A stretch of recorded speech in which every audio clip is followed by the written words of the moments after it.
What's up? How we doing tonight? How we doing? Well, this morning. Good morning. Shout out to the folks already here on Mixer, and shout out to the people on the YouTube.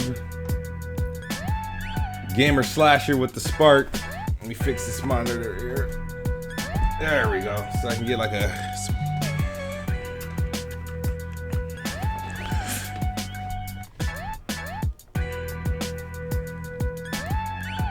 All right, so. We are live, the Best Spot Theory.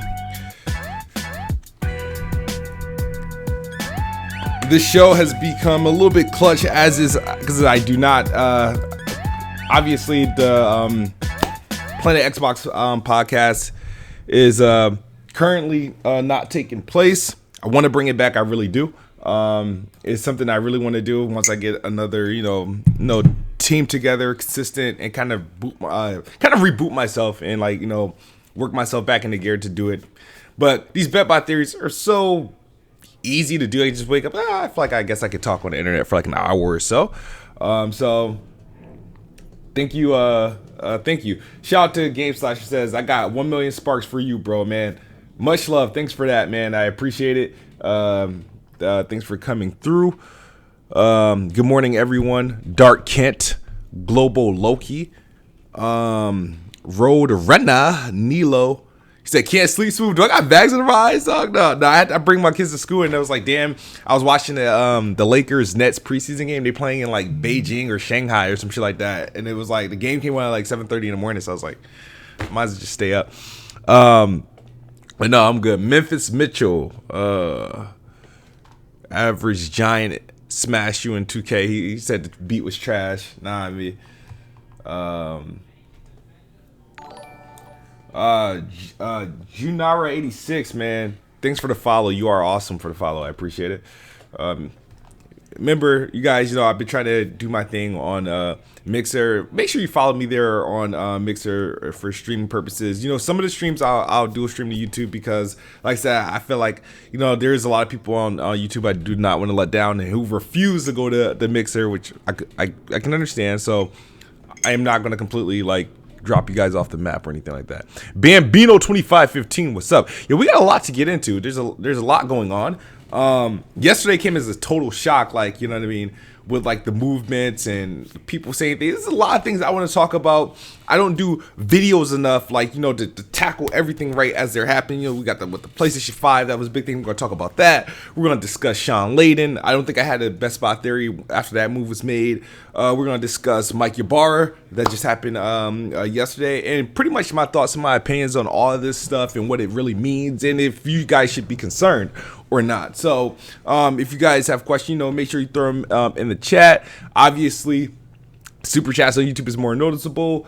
and Mixer, just light it up as far as like, say what you got to say. I will take time to answer some questions, but once again, welcome to the Best Spy Theory. This is an impromptu show. This is not scheduled. It just kind of happens. If it's good enough, we can probably turn it into a scheduled thing, and we'll find a good prime time that works for everybody to come and watch. If you're on Mixer, this show will only be safe for up to 14 days. However, if you're on YouTube, this is going to be on YouTube forever. So let's get it going. So what we're gonna start with, he said light it up. Zeppelin, what's up? All right, Chili Penguin, what I'm gonna get into that. You said, hey Smooth, what do you think the next Xbox should be called? That's a good question, honestly. Let me try to see if I can just let me copy that and put that somewhere on on a notepad to make sure I question, because I don't want to lose that question as the time fills. I'm not going to answer that right now. Damn, there's no right click copy. Let me go to YouTube and try to grab it. Yo, am I sick? No. Yo, is my mic still jacked up? Because I punched the shit out of it like 2 days ago when I was playing Gears. I was like kind of pissed off. He says, let me copy that right quick, and then we'll get into it. Let me just grab my notepad, because I don't want to lose it. Notepad. Thank you. Paste. Wow, B, really? Really, though? That's how they treated me? Never mind. Don't save. There we go. All right. He says, Kiss Me, have you ever thought about doing Bloodborne again? This time, take your time and learn the game. Dude, I already did Bloodborne. I did the base game. Was it? That was my one and done situation. I won. I tried to come back and do the DLC, and it was trash, and I was horrible at it. But let's get into the show, guys. Because I will get to your questions. I didn't think you guys would start asking the questions like immediately or like right now. I got to give a shout out to a new follower. Sounds like Zeppelin just came to follow. What's up? All right. So let's talk about it. All right, let's get into this. My man, Mike Ybarra, announced that he is moving on from Xbox after 20 years. His last job at Xbox was the vice president. I don't know if it was Xbox or Xbox Live, but Mike Ybarra, very known in the community, very vocal. He streams a lot, plays a lot of games. Man knows his stuff. He was more so on the platform side, platform and services. I think he did a lot of work with like the Xbox Live. So this news comes as a shock because you see, like, I feel like your Aaron Greenbergs, your Phil Spencers and whatnot, and obviously like your bars, I feel like these guys are like mainstays. But one thing I learned, in any business, at the end of the day, these aren't like aliens or elite characters working at these corporations. These guys are individuals. They have lives, and people will move on. So that's why people, if you're fans of consoles, don't idolize, corporate heads. You shouldn't idolize anyone, but like, it's like, don't if you're a fan of it's okay to be a fan of Xbox or whatever, like, but becoming a fan of corporate heads who become like celebrities just based off their job titles and what happens when they leave, like, you know what I mean? For all we know, Ybarra could be moving on to like Google, Nintendo, or even fill one of those vacant PlayStation jobs that just came up. I apologize for my background. They decided to mow the lawn like right now, like, but so let me know if it's too much of an interference in the sound, and I'll nip that in the butt. I'll try to get some white noise to drown that out, because it's kind of annoying me right now. But yeah. So Mike Ybarra, like, I don't know if it's concerning, because I don't know how much of a role he did, but it's crazy to think, right? We're at the end of 2019. Next year, 2020, we know PlayStation 5 is coming, and we know Project Scarlett is coming. They're both were announced for holiday 2015. They're both there. There's a lot of transitions going on. PlayStation's have been a little bit more public and open about what they're doing, just throwing information out there without the need of a stage or a glorified video or anything like that. They've just been doing blog posts and tweets and just kind of really confirming, just wetting everyone's whistle and exciting everyone. But that didn't come with any loss. I mean, there were some major shakeups at PlayStation. But first, I want to focus on Ybarra, since this was the most recent. Ybarra Ybarra is a character that likes to pull punches, and you could tell Ybarra is Microsoft probably held him back. I can see that. Butch Leffy, no, I never gave Bond those 3 videos. I kind of really don't need it. But I think I got something else for Bond. You said, do I have FTL? I do have FTL. I do have FTL. If you're having for those who are watching on Mixer, by default, I do restream through FTL. Switch your view to FTL, or if you're having problems with Mixer overall, you can go ahead and watch me on YouTube. It's youtube.com/kidsmooth, by the way. But if you're having issues, I always stream to FTL because it's low latency. I don't have to worry about being delayed. Everything is like live action. That's the best performing streams is when I'm doing through FTL. Or change your resolution. You can't see. I can't change the resolution in the middle of the stream, unfortunately. Sorry.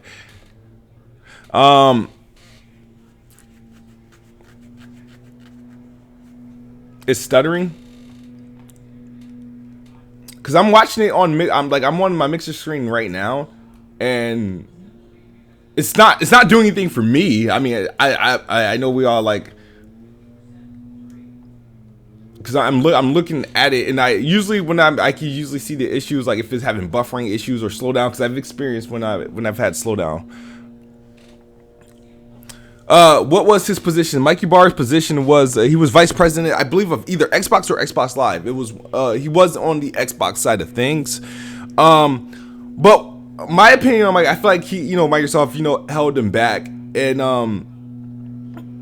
I'm sure there's been times they had to put a gag order on him just to because Microsoft is right now is playing this little the soft role, and Ybarra is not a soft character. Just to kind of give you guys a heads up. Now, I'm not going to say this is what prompted his exit. I don't know what Ybarra is into outside. He likes to stream, like to play games. He plays on PC a lot and whatnot. But I don't know what other interests he's had. I don't know Mike personally. So I don't know how Peter Moore had a big interest in soccer, and he eventually ended up owning the team. After doing his bid at Xbox and doing his bid at EA, he didn't left gaming altogether. So I don't know. We'll probably find out soon on what he going on to do. But if he's sticking with gaming, I'm looking at. I mean, there's some opportunities at Sony. There's some opportunities at Google, definitely, because they need help. They want people that came from Xbox and PlayStation to kind of help launch their product. And I don't know, did everybody feel Reggie's role at Nintendo? Who knows? I don't know, but we should get an announcement soon, probably today. He'll probably tweet something out. But I wish him the best, and I hope it has nothing to do, honestly, with the status of how the next Xbox is coming along. Now, speaking of the next Xbox and the next PlayStation and whatnot, if you think about it, we've had Sean Layden last week. He didn't announce anything. I don't know if he announced anything himself, but Sony announced via Twitter that he's no longer with PlayStation, or no longer at SIE.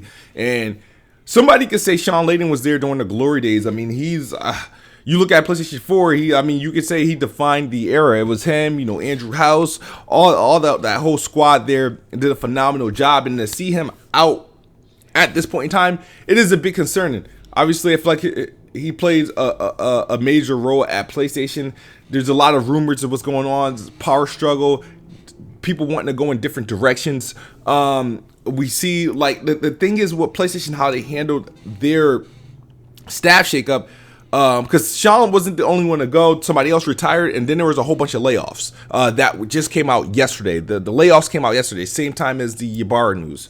But the way that Sony covered up their movements was more so of announcing a new price for PlayStation Now. It's more comparable to Game Pass. Like, and we're launching God of War in there. It's different strategy. It's like, okay, this is a more friendlier strategy with PlayStation Now. And then they also what else did they freaking announce?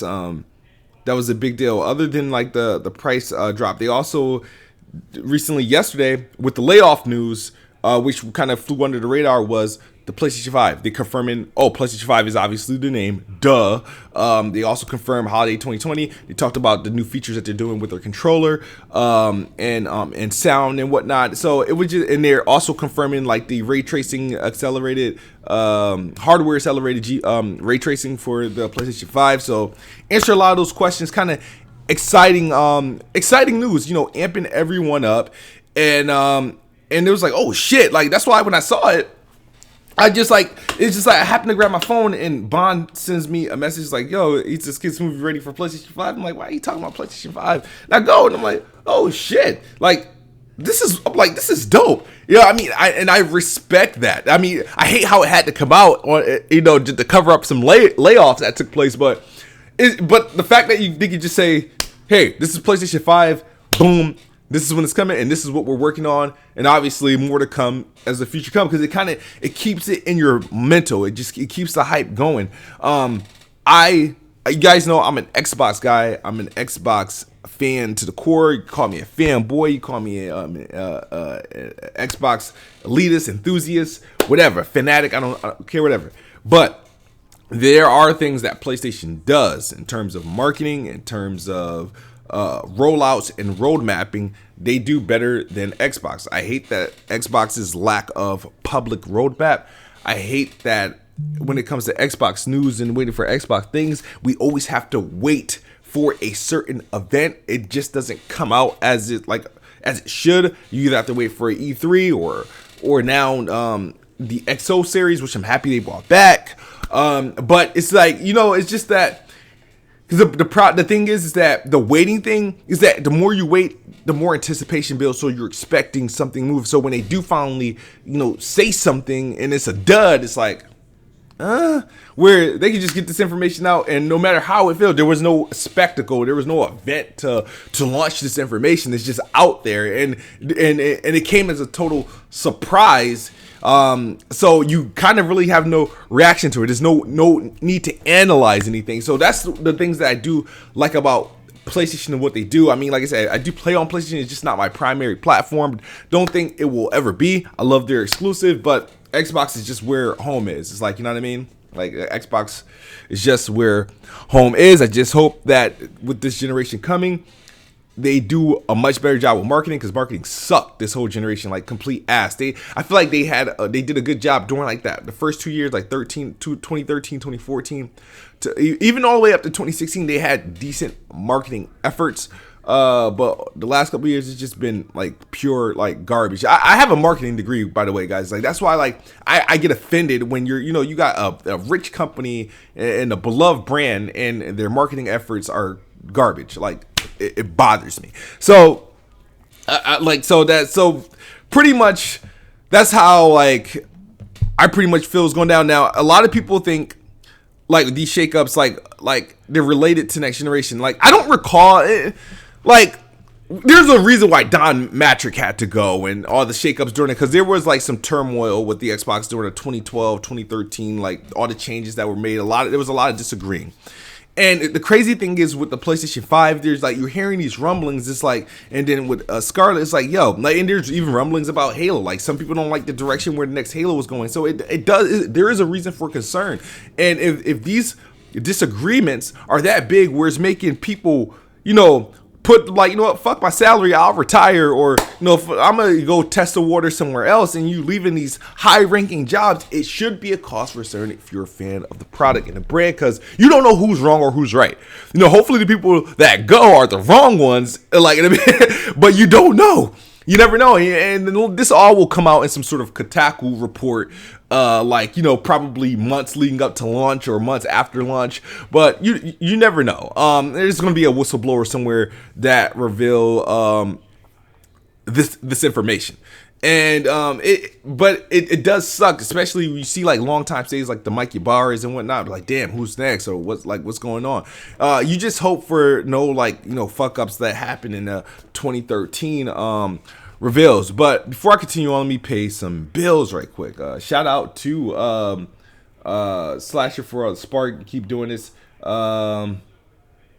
He keyboards on phones. Looks like, did we get a couple of followers? No, we're still good. Yeah, I'm gonna talk about Stadia, dude. Don't worry, we'll get there. We'll get there. I'm gonna be with you guys for a little bit. You know what I mean? And try to make it as interesting as possible. Okay. Make sure. All right. Now, also the PlayStation 5. They did confirm that this dev kit is real. People really want the console to look like that. Honestly, I would buy it, but I have no interest in that design. It just doesn't look like a home console. It looks like it'll be good. It's like a cool looking PC, like a miniature PC. So it would be good to have like in a gaming room, or good to have like at a gaming station, but that doesn't look good sitting under a TV at all, like in a traditional setup.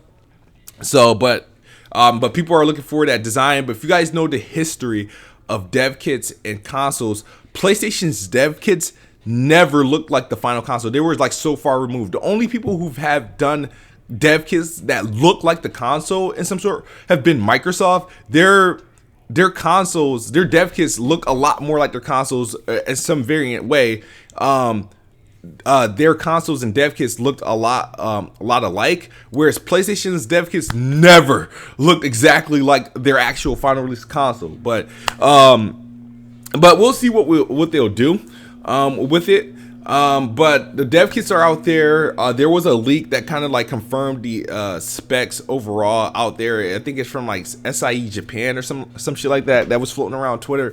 Honestly, I'm not really I really honestly at this point of the day, I'm not really caring about specs until they start speaking English with them. So you guys are gonna start seeing me keen on and focus on PlayStation 5 and the next Xbox when they start getting their full reveal, when they start making sense, like when they start talking about it, when dev starts getting fully into detail, when some of these NDAs start to go away and whatnot. So that's why I was like, I'm happy that they're coming, but the way that generations are moving, it's not the same like anymore, like, and which makes me want to tackle the thing that's going around on Twitter. So a lot of people are running around with this Xbox Scarlett is launching with Halo 5 Infinite. What is PlayStation launching with? Because we all know The Last of Us is coming out in February. Ghost of Tsushima is probably launching sometime either before or after the PlayStation 5. I don't know, but I don't understand why that's a question, because Halo Infinite is not a Scarlett exclusive. It is also an Xbox One S game, as well as an Xbox One X game, as well as a Windows PC fucking game. So a Game Pass game is going to be on all platforms. Sure, it will play best on Scarlett and whatever PC you have, more than likely at the end of the day. But it's not like, oh, Halo 5, the only place you can play Scarlett is the only place you can play Halo 5. So that's why I don't understand, like, people are not understanding that we're not in a generation where boom, like at the end of the Xbox 360 cycle or the start of the Xbox One, where you just had, oh shit, freaking Dead Rising 3 or Ryse in Rome, that those weren't cross compatible games. They were just, you had to get Xbox One to get those games. Same thing with 360 when Perfect Dark Zero came out, or Cameo Elements of Power and Quake 4. You didn't, your original Xbox couldn't play those games. You had to upgrade to a 360. Whereas this generation, it's not going to be like that. The Cyberpunks and the Watch Dogs, the new Madden games or whatever, the next Call of Duty, these are going to be games that are just going to play naturally on the PlayStation 5 and the Xbox Scarlett. The Last of Us 2, sure, they'll get a multiplayer update for the PlayStation 5 in time for the PlayStation 5, but they're going to be playing the same Last of Us game. They decide to take advantage of the extra specs, I'm sure they'll do that. Make it 4K, whatever, up to 60 frames per second, whatever. They will do that. But it's not like these games are going to be like, the platforms aren't going to be missing the game. Like those who currently have a PlayStation Now and all their platinum trophies and all their digital titles is going to go as soon as they log into their PlayStation account on a PlayStation 5. Those games are going to be there for them to download and to play. If it's not like that with the PlayStation 5, that would be odd. Same thing with the Xbox. The Xbox has been gearing up for this moment to the point where when I launch Scarlett, if I want to play Perfect Dark Zero on my Scarlett, I can do it. I wouldn't, but I can. But the Halo 5s, the Gears 5s, the Halo Infinites, the Forza, every one of my games right now on my Game Pass library, whatever, is going to be available for my Scarlett. So this dialogue about launch titles right now for this generation is completely irrelevant. It is completely irrelevant. None of these consoles actually need to launch with a console exclusive if all your games are going to be available by default. They can just launch with the new titles. Like they can have whatever the hottest game is going to be for next September, October, and November of 2020 will be the launch titles for the PlayStation 5 and the Xbox Scarlett, along with the existing titles. So they can get away without having an important launch lineup. And I hope you guys aren't dying on the sword that whichever console has the better launch lineup, that's the console I'm getting, because that's completely irrelevant. Because the games that come out in October and or November of 2020 will be available for PS4 and the Xbox One. It is what it is. Whether they're exclusive or not, they're going to be available on the older consoles. So I will, because I like electronics. I love Xbox. If I know there's a new variation of it, I'm going to get it. So by default, I am getting Scarlett day one. And because of what PlayStation have done this generation, hopefully they don't screw up what they've done, because like you never know what's going on with these changes. But I anticipating getting PlayStation 5 day one. I waited on PlayStation 4, like I said, because the 360 was my home console and the Xbox One. I knew by default, just because of my experience on the 360, that the Xbox One would be my home console. But the PlayStation 4 has like kind of captured my respect again, and I don't mind. I won't hesitate to buy a PlayStation 5 day one, regardless of its launch titles, because I have an existing library that will work on the PlayStation 5. All right. So there was a question. I forgot who asked it, but I do remember the question. And if you're still in the chat, dude, let me know. He said, "What should the next Xbox be called?" Now, Xbox, because they didn't go with the traditional naming route, they have the hardest time. They're gonna have the hardest time naming consoles. The PlayStation 5, I already know the next name of the next 3 PlayStations. Honestly, you know what I mean. I already know the next 3 names. You all do too. So that's not going to stop. The Almighty Spartan God, he says, no, you can get Ryse on PC. The Almighty Spartan God, when Ryse and Rome launched in November 22nd of 2013, it was exclusively on the Xbox One. It didn't come out on the PC until spring 2014. Just to give you a heads up, that's when it came out on Steam. But you can get Ryse now, but I'm talking about back then. Like when it launched, these were timed exclusive. They weren't like day and date. But if Xbox, it's hard, dude. One, they need to drop the Xbox One. Not the console or the support or anything like that, but they need to drop the name. It can't be an Xbox One console. It has to be a new name. But what do you call it? That's what they're gonna struggle with. That I don't know. Like I can't think of a name. You got Xbox Infinite, but then what happens when you release a console after Infinite?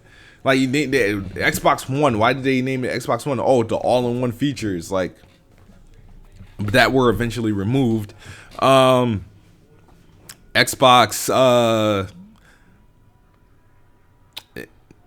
I don't know. They probably, honestly, they probably just have to call it Xbox. They really probably just have to call it Xbox. It's like, or like they probably have to go Xbox. It can't be a long name. Like I feel like it have to be like Xbox. Like they can go to iPhone route.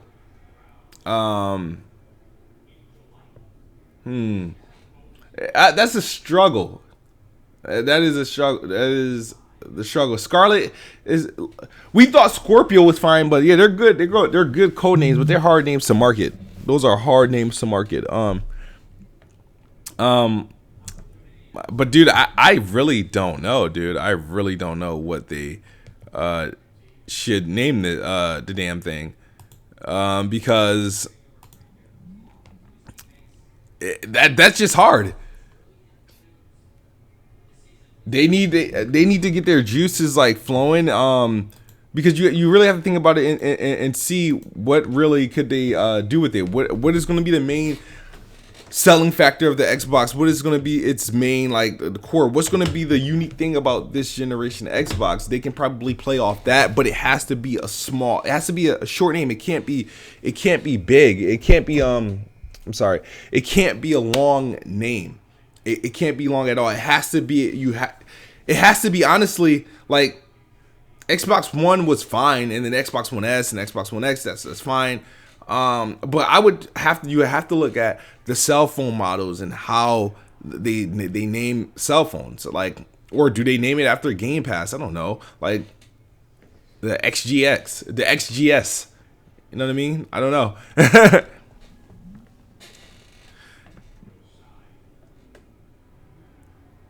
I see people saying they'll call it Xbox 5 or Xbox. Why Xbox 5? But it technically won't even be the fifth Xbox. The fifth Xbox, the Xbox V. They should call it either. I don't know. That is tough. That is tough. A lot of people. There are speculations though. There are speculations about all the shakeups, people leaving PlayStation, the layoffs. A lot of people feel, and I'm gonna tell you this. I don't know how true it is, but I can see it. But I don't understand because I don't know how it works with Japan. Some people believe that Sony SIE is preparing for a buyout. Now, I'm not saying that they're obviously I'm not saying this because they're broke or anything like that, but they look attractive enough to buy. I mean, I heard rumors of Apple being in the mix. I heard rumors of there's other like businesses that's out there, corporations that are out there that can probably make the purchase, but people think these moves are so drastic that they think they're preparing for a buyout. I'm not sure, but it's floating out there. I could see Apple making such a move. It's a move they can afford, and their gaming department doesn't look as ambitious. And for them, they can probably the Apple PlayStation. I don't know, but that's what I'm hearing. I'm not sure if there's any truth to it, but I really don't understand these shakeups. Like the timing of these moves are just like bizarre to me, like absolutely bizarre. And I'm trying to figure it out. I'm trying to understand it. And I know moves happen, people come and go. But like the dude leaving right as Halo Infinite is in its final year of development, Ybarra leaving like as the new generation of Xbox will be coming in next year, and he's in charge of one of the most important parts of the brand. Sean Layden, who's like his resume is freaking awesome, and the job. The tremendous job he's done with PlayStation over the past couple of years, this entire generation, and it just doesn't make any sense to me. But who knows? Because I don't know if he says anything. I don't know. Blitz says Mike Ybarra is going to Google Stadia or Apple Arcade, calling it now. Calling it now. I can see that. I can see that. I see Mike doing something where he's, it's freedom. He's free to kind of say what he wants. But speaking of Google Stadia, their PR is on. They tweeted they said that in 2 years that Stadia will be faster than local hardware inputs. Like they'll get it to the point where their technology will predict the next button you're gonna press. I don't understand why you would say something like that. People, like, why would I want a controller to predict the next button I'm going to press? I play sporadically. I don't know what I'm going to do. Sometimes I'm like, you know what, I'm going to do this, and then I just like, change my mind, and I'll press another button. Especially in basketball games, when I think I'm going to take a shot, and then I pass out of a shot, and I pass instead of shooting it. Like, how does that work? Like, one, I don't want a game playing for me. And two, I don't care who you are. I don't care if you're the smartest man in the world. You're not going to convince me that streaming, like, if streaming is going to be faster than local hardware with actual, like, native input. No, it's not happening. It doesn't sound smart. But the fact that they said 2 years from now, so you're confirming your shit's going to be shitty for 2 years. It's just not going to be I wouldn't say playable, but it's not going to be on par. And your job is to pretty much sell a console experience to people without a console, to people who don't want a console. So that's just a weird way to go about it. Shout out to Boss Moves. Always good to see you. And I'm glad you guys were able to join me early this morning because it's early, yo. Blitz. Thank you for loving the content. I definitely appreciate it. It's always good to see you come through every time I go live, especially when I'm on Mixer. Res 5 Slayer says, "Kid, buyout, are you effing crazy? You're jumping all over the place." No, that is a rumor. I'm not saying that this is why things don't happen, but that is the rumor. Some believe.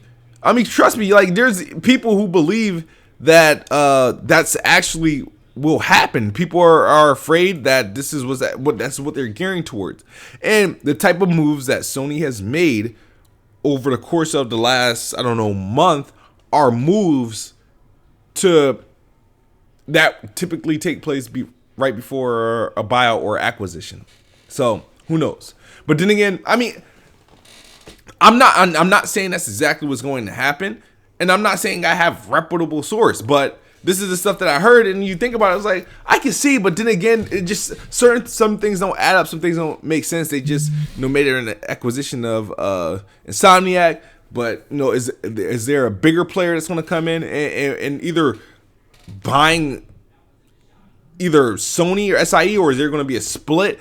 Because remember the issues with Sega?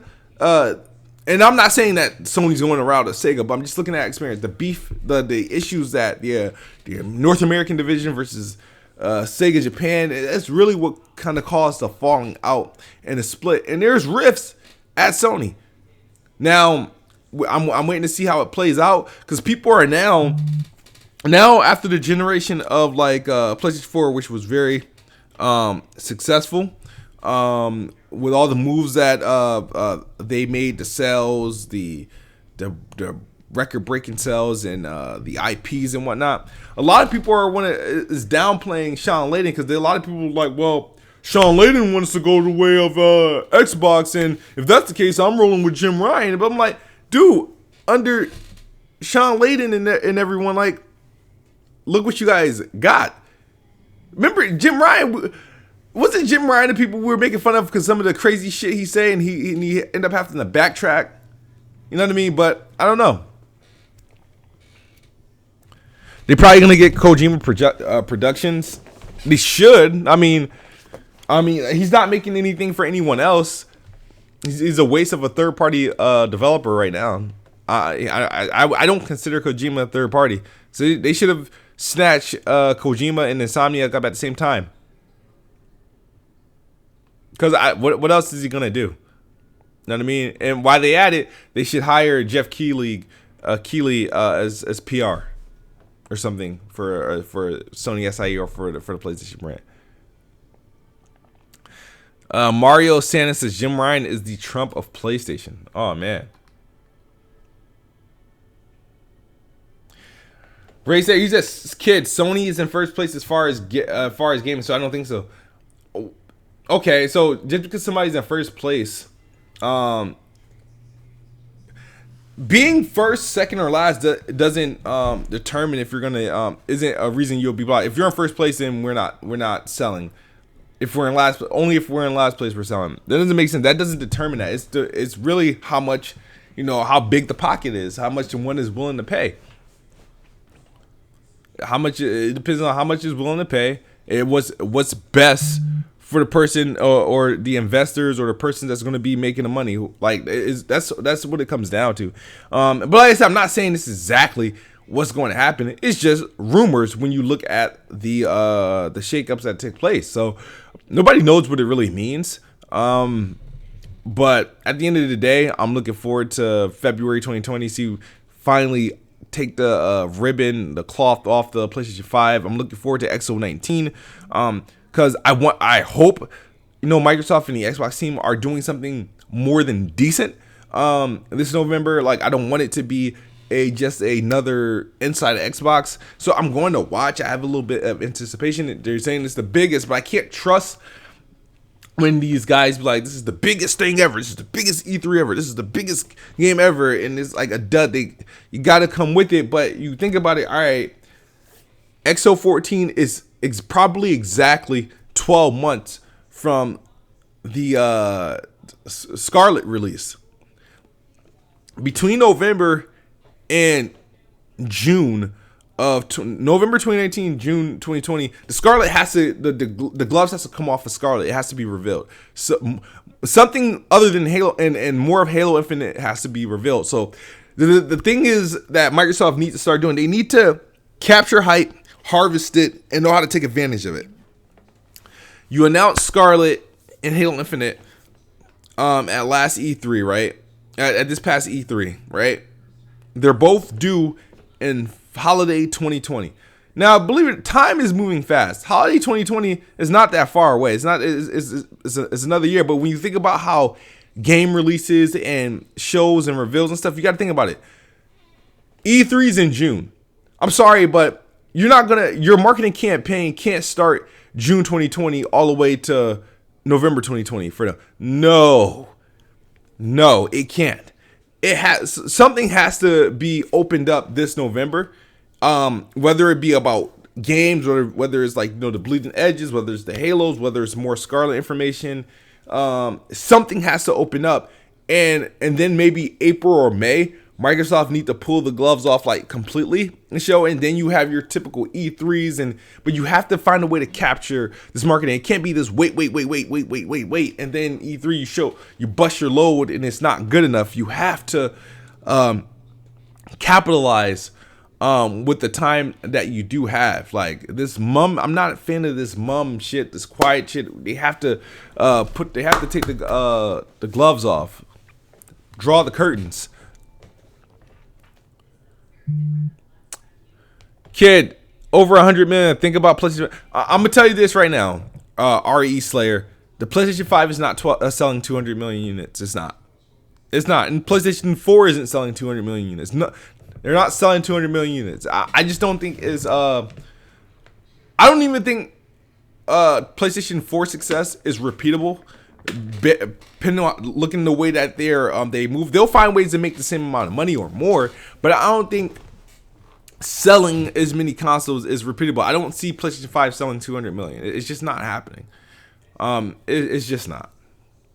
It's not. And I'm not saying that out of hate or spite. I just don't see an ideal situation because there's no immediate need to jump to PlayStation 5. Like I said, there's no hard cutoff anymore.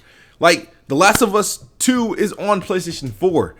Like Ghost of Tsushima is going to be on PlayStation 4. Whatever next game they're going to announce is probably going to be on PlayStation 4 until the games can no longer operate on the PlayStation 4. So, but like I just don't see 100 million like out the gate like that. It's not happening. So, and I especially don't see 200 million for any console. 6 years later, I'll be exposed. Okay, in 6 years, 6 years from what today, or 6 years from today, or 6 years from when PlayStation 5 announced, you think is going to be at 200 million? Okay, I'm looking forward to it. Shout out to Boss Moves. Thanks for the host.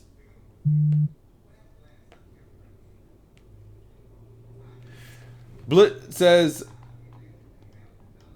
what did Blit say? I just lost your comment, dude. He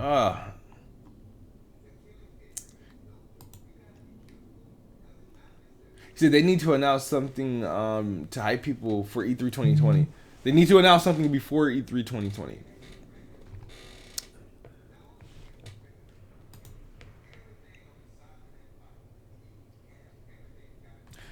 The price of the... I'm telling you guys this right now. Scarlett and PS5 will both be $500. They will be $500. They will.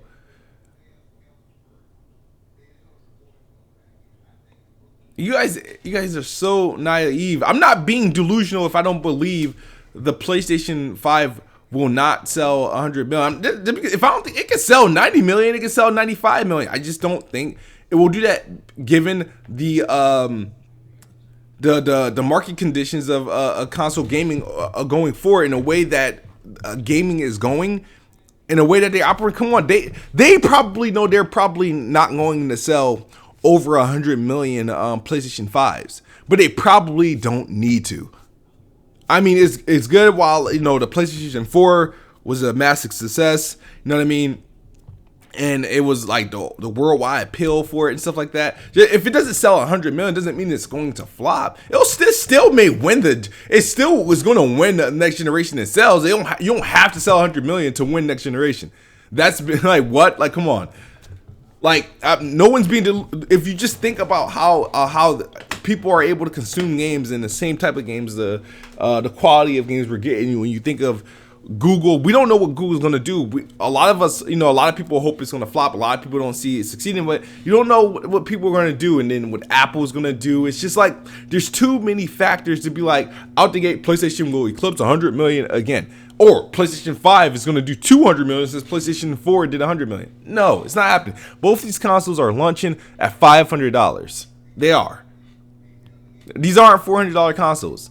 If these are going to be $400 consoles, then the Xbox One X fairly soon and the PlayStation 4 Pro fairly soon are going to should be extremely cheap.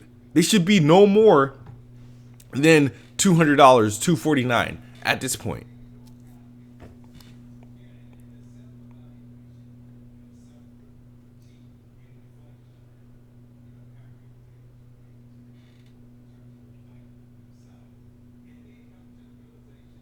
Yeah.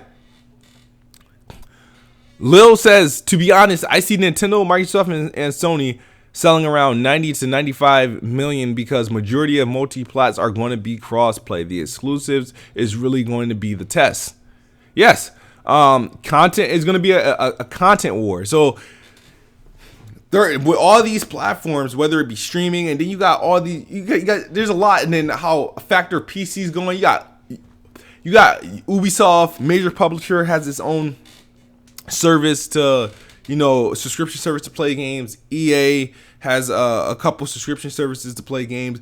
You got Xbox with Xbox Game Pass, which is going to be available for, you know, xCloud and Scarlett and their current consoles and PC. You have Stadia getting into the war and stuff like that. There's so much going on. I just don't see, and then you factor in crossplay, where it's the point, all right, you now don't need the same console as your friend to play some of these games together.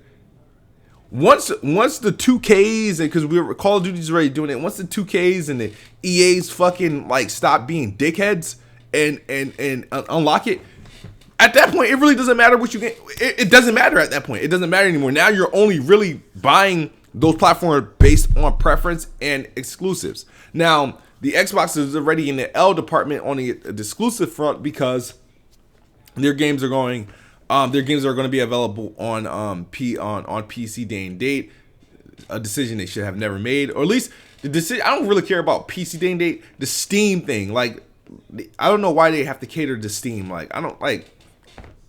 Stupid. Like, I really wish I was like, I had not per se money. I wish I was working in a corporate area and just kind of convince them like, hey, you really don't need to do this. There's other ways to maximize your efforts, but it is what it is.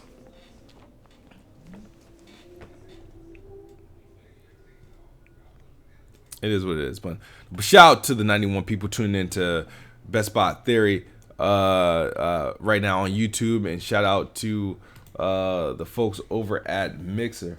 I definitely appreciate. Game Slasher says, all I want from Xbox is Fable. Apparently Playground Games is working on it, but I stand by my video. I don't think they're working on Fable. I think they're working on a different RPG. Thanks for the 60,000 Spark. You have turned me into a millionaire, Game Slasher, at least when it comes to Spark.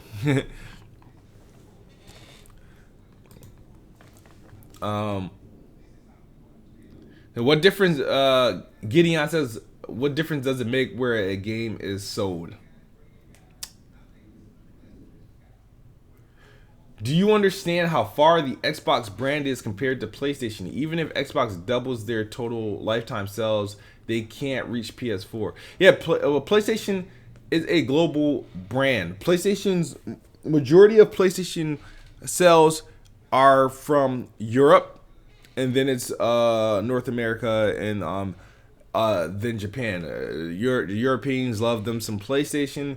But PlayStation has always been a worldwide brand. They've done a good job. They do a good job branding, brand awareness, games. Yeah, so I don't expect the Xbox to catch them in console sales. Hey, that's why Xbox is doing different things to try to, get more brand awareness of the Xbox branding. That's why they're jumping into streaming and the play anywhere, just kind of putting their things kind of everywhere, to the point so if people don't really like our consoles or platforms, they consume our games different ways.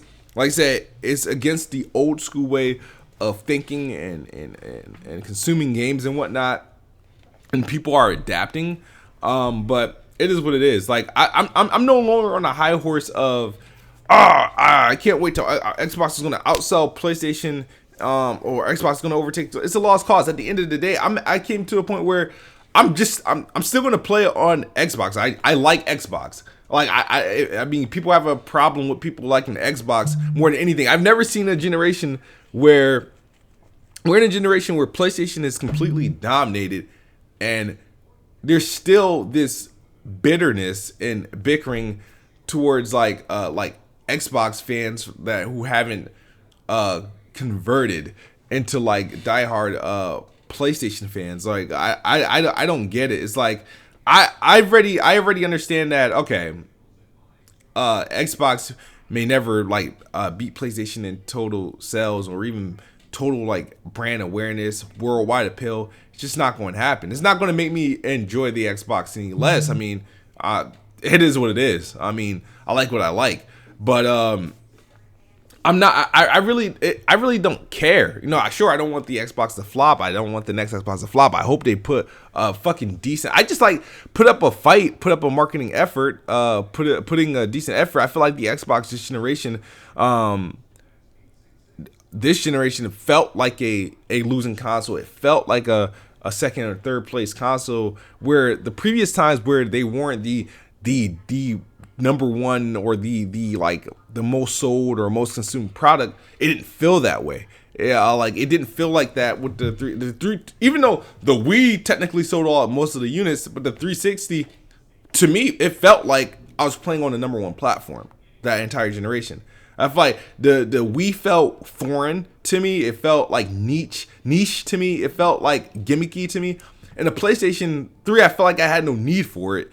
And then even with the OG days, I wasn't an Xbox guy. My cousin has the original Xbox. I had the PS2 and GameCube, but I didn't during that time. It didn't feel like anybody was losing, because I had a want for a GameCube. I had a want for the PlayStation 2. I was interested in the Xbox, but the thing is, at that time, I was just like, well, I don't like the Xbox, the wrestling games the Xbox got, so I'm going with PlayStation. They have SmackDown, and then I end up liking GameCube because believe it or not, I like playing first-person shooter games on GameCube versus PlayStation. And in the Xbox controller, the freaking Duke was too freaking big for me, so I was scared. I thought I would suck at every game that I would play for it. So that's how I pretty much do it. But this generation, the Xbox actually felt like a losing console. It was the first time I'm like, damn, this shit doesn't feel like it's and ahead of its class in anything. Like, you know what I mean? I feel like,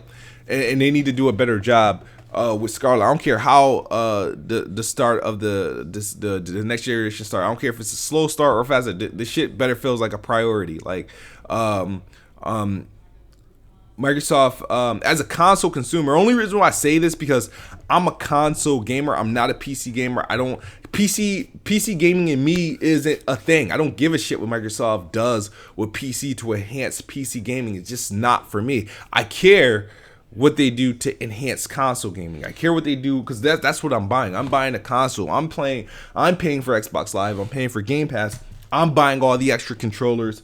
I'm covering the licensing fees that you're doing for the console. I want benefits for the console. So when you guys hear me rip and rap like fuck PC gaming, I don't care about PC gaming because I'm not a PC gamer. I'm a console gamer. So I don't want Microsoft to start showing love to the piece of shit that sits under my desk, collecting dust all in the GPU. I want them because I went to you for console games. I don't care about Age of Empires unless you're putting it on the Xbox.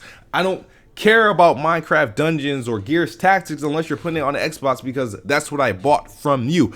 I bought this console from you so you can support with the software. I came to Xbox for the Halos, the Gears, and the Perfect Darks, the cameos, the Forza games and stuff like that. So like, I don't really care for Flight Simulator on PC. I don't care for Age of Empires on PC. If nothing Xbox console related is coming out of your mouth, I don't want to hear it. I really don't because it doesn't put a good taste in my mouth. That's my beef with Microsoft. That's my beef with PC gaming because I feel like PC gaming has enough. It has enough. There's enough markets on PC. There's the Steams. There's the Epic stores. There's the Origins. There's the little shits that they do, the community over there. And I feel like don't take away. I don't care. Support PC, right? But don't take away from me in order to do that. And that's always going to be my argument. That's always going to be my riff. That's always going to be my stance. Don't take away from me, the console user, the console consumer, to support to support the PC. Just don't. That's all I ask.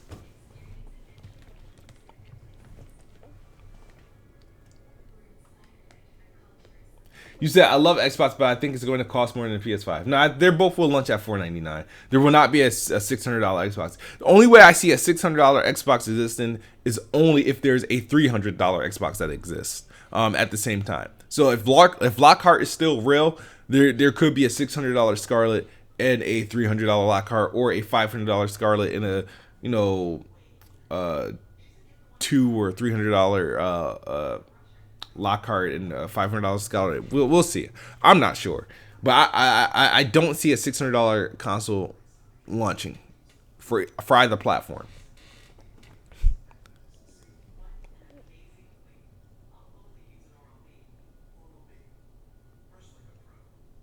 So why do you not want Microsoft to show love to the platform that made them who they are today? Ever wonder why their name is Microsoft? Microsoftware, what, Windows? Okay. Because they decided to make a home console, and I bought into that. I'm not saying they don't support. I'm not saying not to support it. I'm saying not to take away from the home console you made me buy into in order to get into good graces for PC. Microsoft never dominated PC gaming. They dominated PC as a whole, as far as like software, operating systems, like simple shit that everybody needs, like Excel, Word, Microsoft Office, like all this shit that pretty much on a computer just make drivers, everything that kind of just makes the computer what it is today, because all those other operating systems suck shit. I don't care what anybody say, the Linux is, the iOS, all that shit crap. Apple recently, I'm sorry to go on a tangent. Apple recently released an update for their operating system for their Mac computers and shit like that. And it's barely compatible with anything that you would use, rendering the update fucking useless. No, that is dumb. Every other operating system sucks ass. Windows is the greatest operating system on any fucking computer. I'm sorry, it is. When it comes to freaking phones, okay, then you have your Googles and Apple does their thing. But when it comes to a computer, your laptops, your desktop computers, there's nothing fucking with Windows. And I'm not a fan of like computer shit. It's just Windows is just, it makes sense. Windows is common sense. Everything else is complicated. Windows is common sense. I'm sorry, it is. Now it's terms of like, yeah, but like Microsoft also owns a gaming division that makes consoles, home consoles. Support it.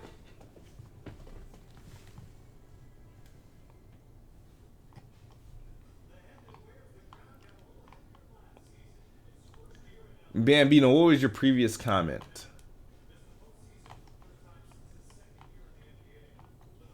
I can't see it. Can you retype it, dude? All right. Back to Mixer. Yeah. He says Blitz says I agree. XO19 has to reveal something. It can't be the biggest XO show unless you got something decent there, bro. It looks like I missed a follower. Let's see. Who did I miss? Oh, what's up, Audible? I see you in here.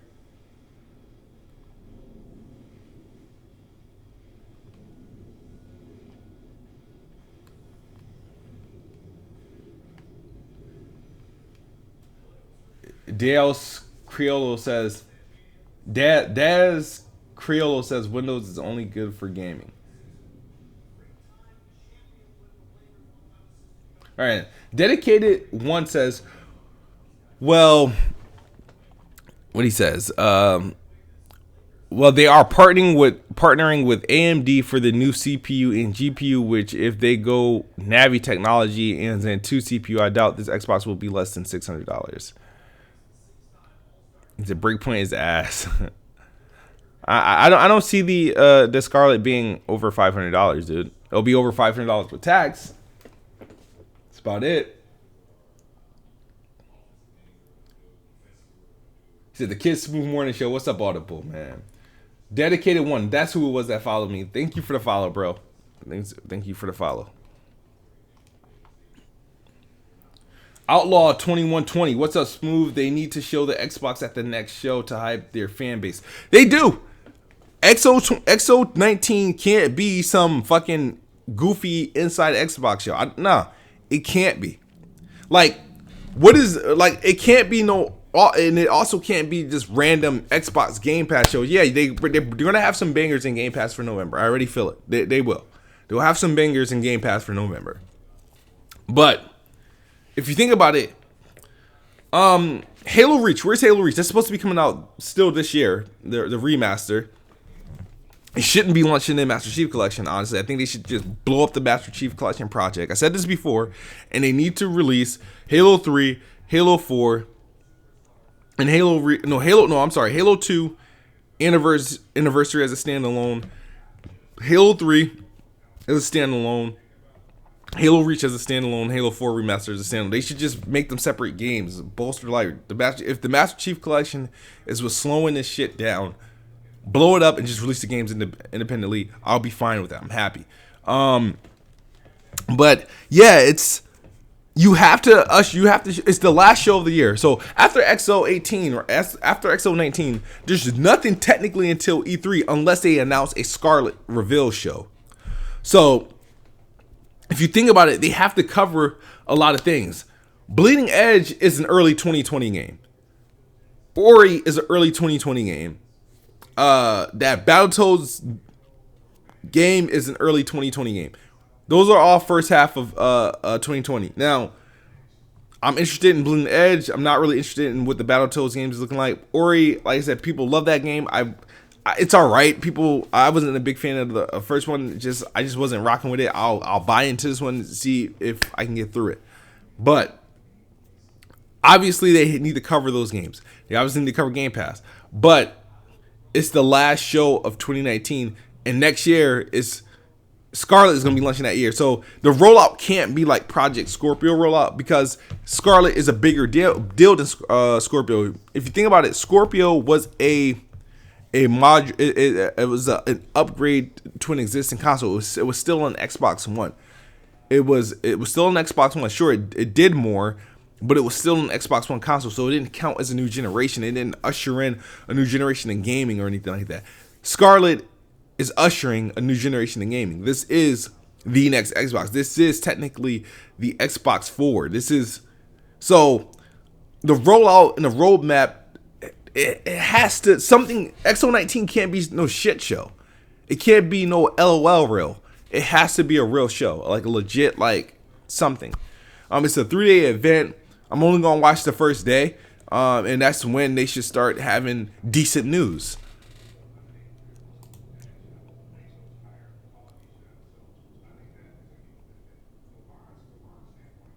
Says stop it. They're not showing next Xbox this year. They talk about early 20. They don't have to show it, but relevant information has to come to light. It has to. I'm sorry. Relevant information has to come to light. This fall.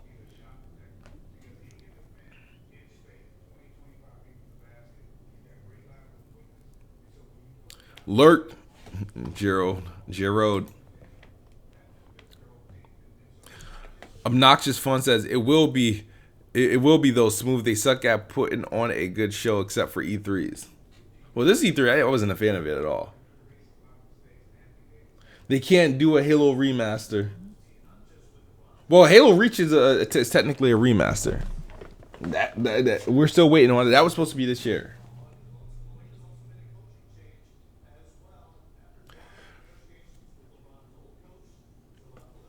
Dedicated One says, reason I say that is they want 8K performance.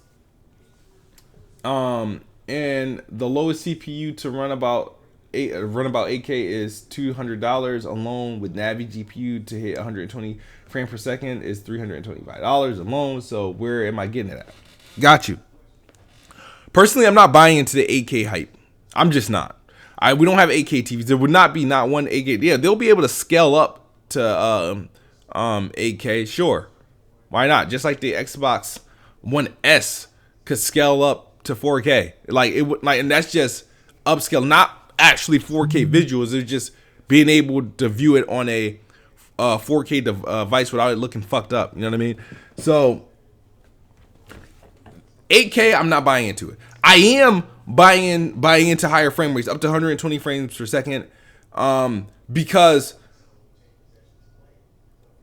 Xbox, with their update to the Xbox One X, you can already see how they're able, because now the thing about Scarlett, just like the X, it will be compatible with almost every display possible as far as monitors. So if you want a high refresh rate monitor, if you plug your Scarlett into a monitor that's like you could get like obviously higher than 60 hertz or 120 hertz stuff, there will be games that you will actually get 120 frames per second in. I actually believe that to be a fact. Like I've been saying that shit since before they even put it in their little Scarlett trailer. I was like I feel like that's going to be the target. They're going to be able to 60 frames per second, and next generation Xbox is the minimum. But I believe it's going to be the standard, but the minimum. But as far as costs, I'm not sure. I'm not sure. I see they're selling anything over $600 or over $500.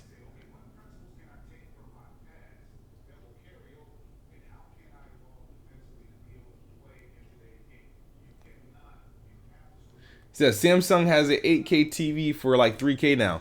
All right, who has content in 8K? Comcast don't, Verizon don't, Netflix don't. Like, who has content in 8K?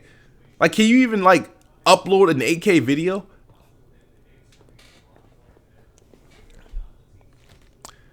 You said they will provide a few details on Scarlett and have a full reveal February or March. Straight Duvall says that Microsoft, the last two console reveals for Microsoft has been in May. The 360 was revealed in May on MTV. I think it was May 15th. I'm good with dates. And the Xbox One was revealed in May on, I believe, Spike TV. They usually have like a May. PlayStation typically does February. Microsoft is closer to E3. They're usually May, and then June you have E3 where they reveal all the games and shit like that. I would like to see it in March and whatnot, but if we're going based off of like traditionally Microsoft will pick like a huge TV network, and they'll go May. Like back in 2005 and stuff like that, MTV. You know, we were also watching MTV. 5 years ago, Spike TV. You know, they worked a lot with Microsoft, so they did that. This year, obviously, it will be all on streaming devices, and I think they'll probably go with. I don't know, probably fuck around and get AMC or TNT, who knows. ESPN probably will do it. But they'll probably roll with Spike TV again, who knows.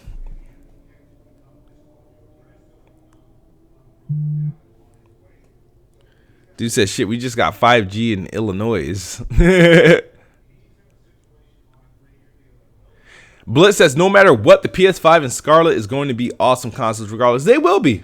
I'm expecting a lot, you know, from them. I can't wait to get them. It will be the first time that I get both consoles day one, like at the same time. Like I said, I waited until like February of 2014 to get the PlayStation 4. No. It was after that. When did the order come out?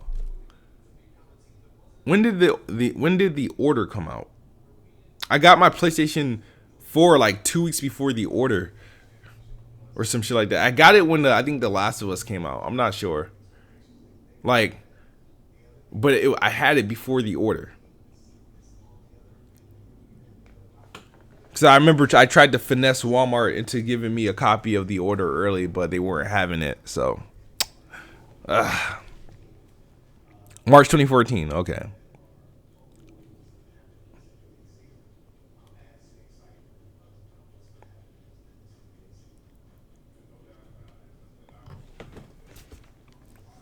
Blitz says, I love the Halos. I love the Uncharted. Yes.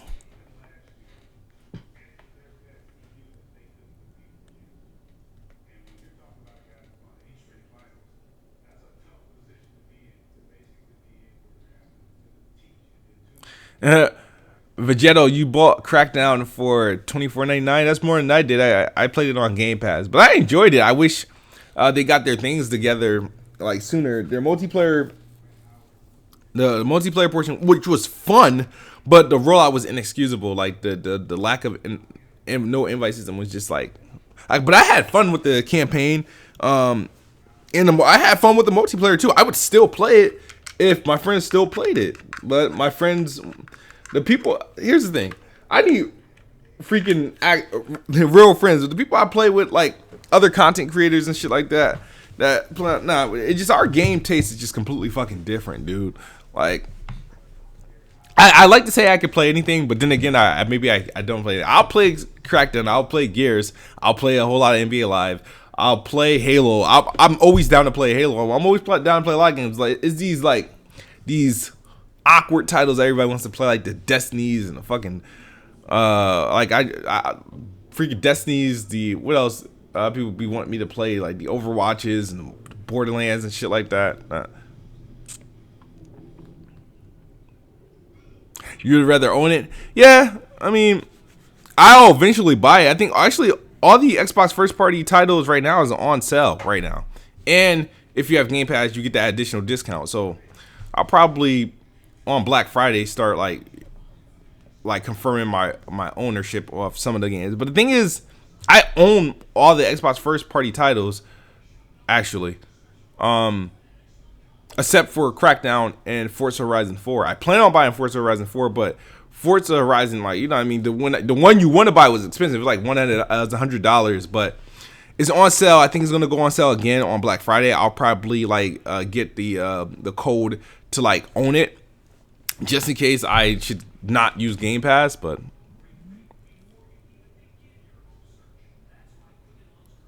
yeah, the order came out like February 2015. All right, so yeah, so maybe yeah, so I didn't own a PlayStation in 2014. I got it. I think I got it in January 2015 because I I got it with The Last of Us.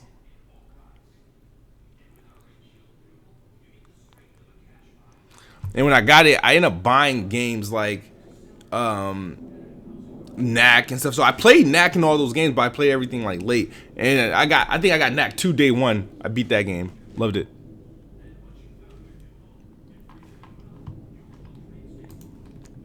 Check this out. Deep Sparking God, D Mighty Sparking God, you better not be sending me any porn, dude. Oh, Bloodborne 2 is not up to me. Hideka Mizaki discusses what he would have improved from the first game. Oh, okay. Oh, that's what's up.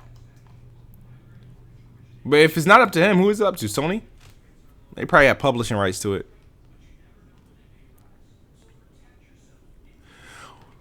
When I don't even own Code Vein yet. I'm like, I know everybody's playing it now. But I'll probably end up playing it sometime between now and like early next year. Not now and early next year, but between like November and early next year. I want to give it a try. It looks easier than a lot of the games that I played before.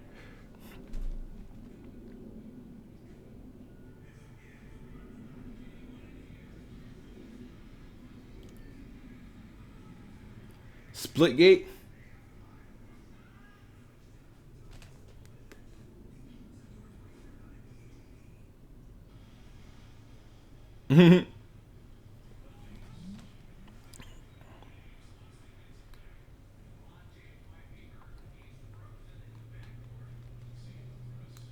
Am I going to do another Surge 2 stream? Yeah, I owe it to them. Like, remember, I'm going to be doing. I have to do another Ghost Recon stream. I want to get like a lot of that done. I'll do the Surge 2 stream.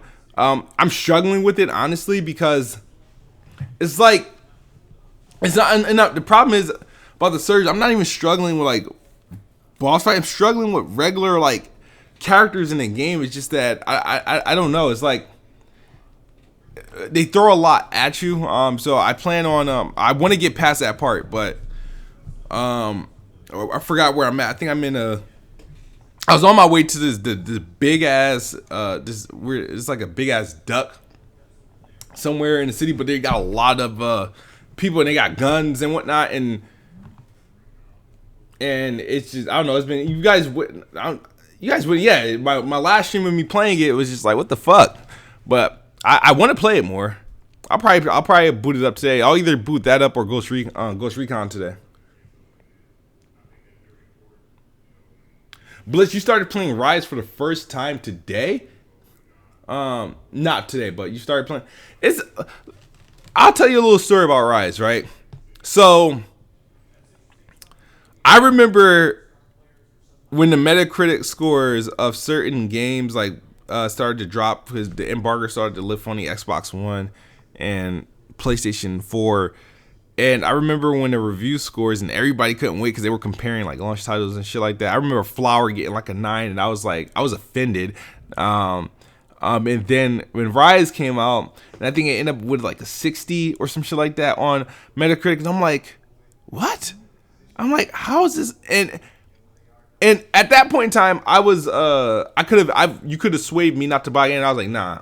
I was like, I'm still gonna buy it. So, and I was like, not only am I still gonna buy it, but I'm not gonna go in GameStop and buy it. I'm gonna buy that shit digitally on my Xbox One.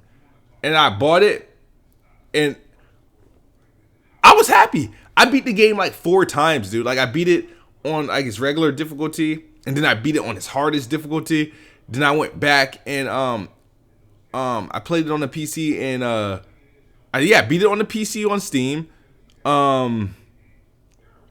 Like I just enjoyed playing it. I enjoyed the graphics of it. It was the best game. I remember a brand new TV because the TV I had with it. I was like, I like this game. I was like, I want to buy me another shit. So I bought this big ass plasma TV. It was dope. And then I bought the 4K Samsung Curve that my kids ended up breaking. And then, but ever since then, but now that you got and I'm still mad that the game never got like an Xbox One X enhancement. Like, imagine what that shit looked like with like what that thing was doing on the original Xbox One. It's like, dude, they need to make another Ryse or like just remaster it. And I was mad because they never put out like single player DLC.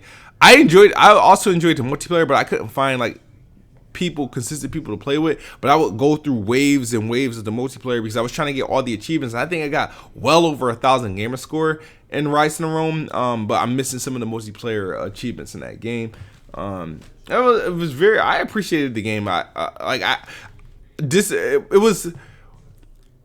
can never look into Metacritic like I did now, because when you look at Ryse score, you look at how they score games, how tough they were being on launch titles, and then you see games now, it's like, I can never fuck with Metacritic and reviewers, because it's like, yo, these guys are like, they didn't do any of the launch games like a service. Like, none of these games, Ryse was never as bad as they said it was. Like I can't buy it because it doesn't match up with me anymore.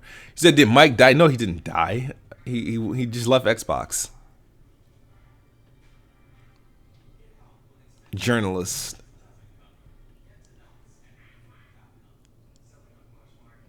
He said you deleted after playing chapter 3.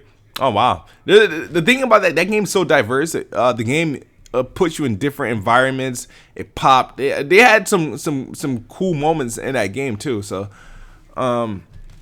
Blitz, when you get a chance, check out my video Ryse to the legend of was it Boudica, the dual wielding chick that you had to fight with the 2 swords. Well, you probably didn't get there yet, but you end up fighting a chick with like braids and 2 swords. She's dope. She has a story that I think they could have easily run with in a new Ryse game that's centered around her. But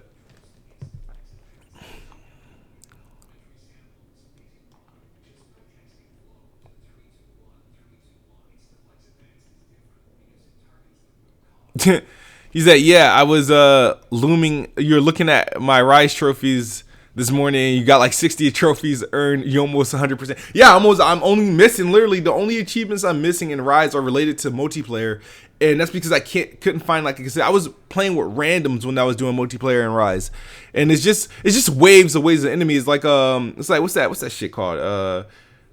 What, Gladiator? You're in a Coliseum, and you're just fighting a bunch of like enemies, waves and enemies, you know what I mean? And it's co-op. I think it's like 2-player co-op. Am I going to play Link's Awakening? Bro, honestly, here's the thing. I need to upgrade this Switch. This is the original Switch. I want the new Switch, or I want the Switch Lite. There's a Switch that has the longer battery power. I don't want to, like, the thing is that this Switch I got honestly completely free, but I'm not sure. I haven't really bought a game for it. And I contemplate every time I boot it up, because I feel like one of these days these kids are gonna do something with it. But I need to get the newer Switch, because this is the original Switch.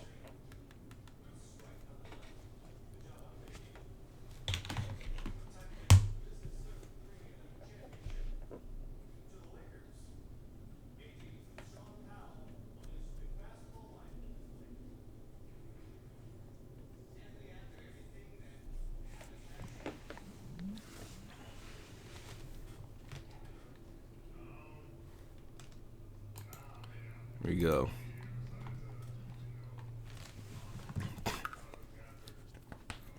But with all the talk on Twitter, though, like with next generation and stuff like that, a lot of people, like it says, a lot of people saying the Xbox Scarlett is going to be launching with Halo Infinite, and people are questioning what PlayStation 5 is launching. Because you guys kind of imagine, what do you think the PlayStation 5 is? There going to be a game that we don't know of that launches with PlayStation 5 next year?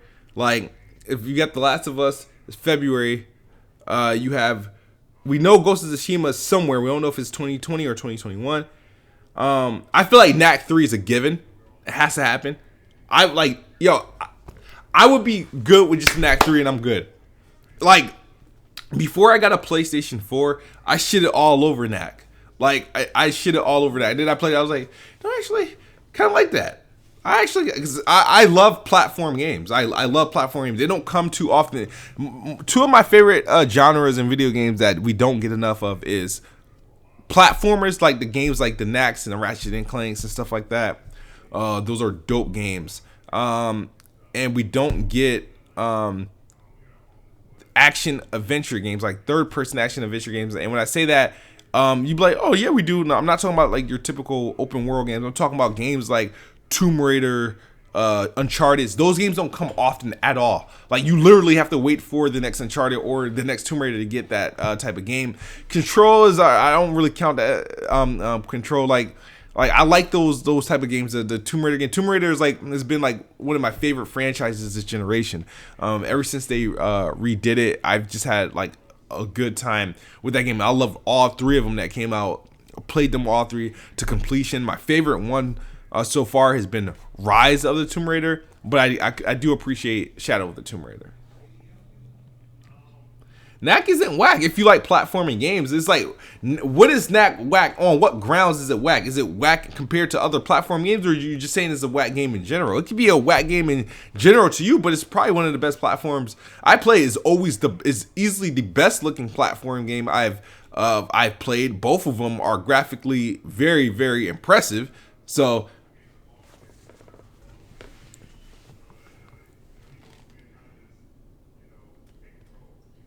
And I think people don't like that because it's low key hard. It's not the easiest game. It's not the easiest game.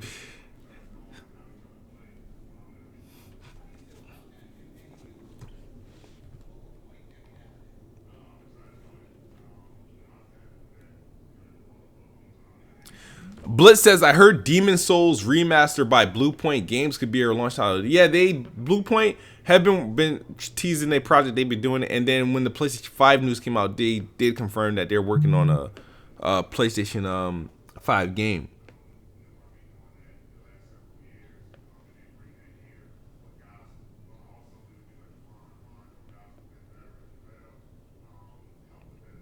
Yeah, Sony Sly Cooper, that was like Sucker Punch was responsible for that IP. Jack and Daxter, that was Naughty Dog, so we may never see another Jack and Daxter game since they on to things like The Last of Us and Uncharted. But you know, before those games, they were doing the Jack and Daxters, which were dope games. They had like PlayStation had like a triple threat during the PlayStation 2 era with the Sly Cooper, Jack and Daxter, and Ratchet and Clank. I thought Ratchet and Clank was the better of the three, and then Jack and Daxter. Sly Cooper, I didn't really care for like that. It was kind of type boring.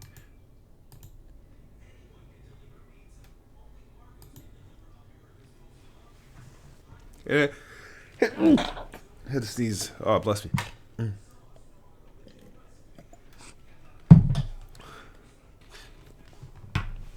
I'm getting like a buffering issue on YouTube. Are you guys having issues on YouTube? Those who are viewing, just want to make sure you guys aren't having any issues.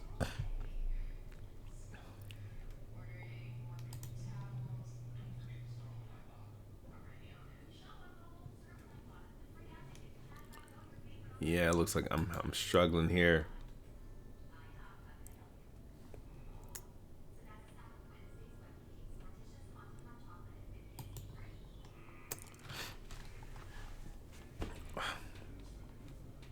There we go.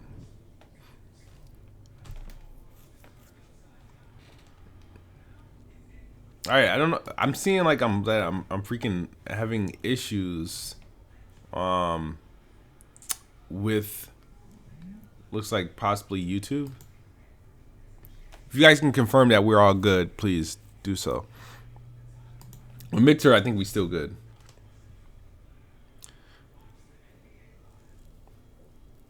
Oh, and Sony Japan definitely has to give me Gravity Rush 3. Love this franchise. You think it'll be ready in time for next for PlayStation 5?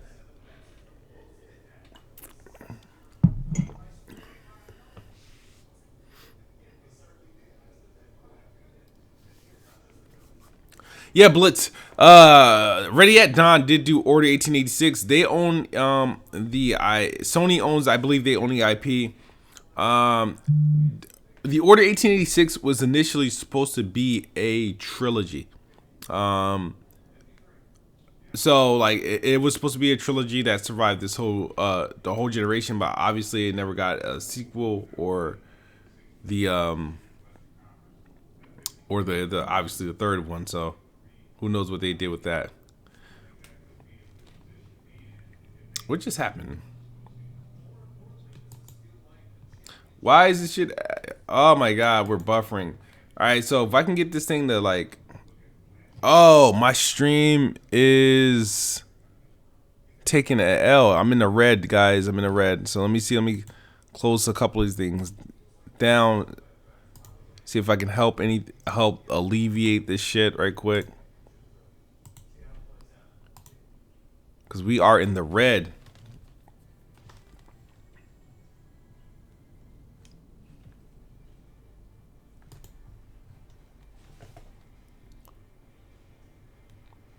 Try refreshing stream. Yeah, but I'm showing here that I'm in like I could stop stream and start it again, but I don't know if it's gonna create let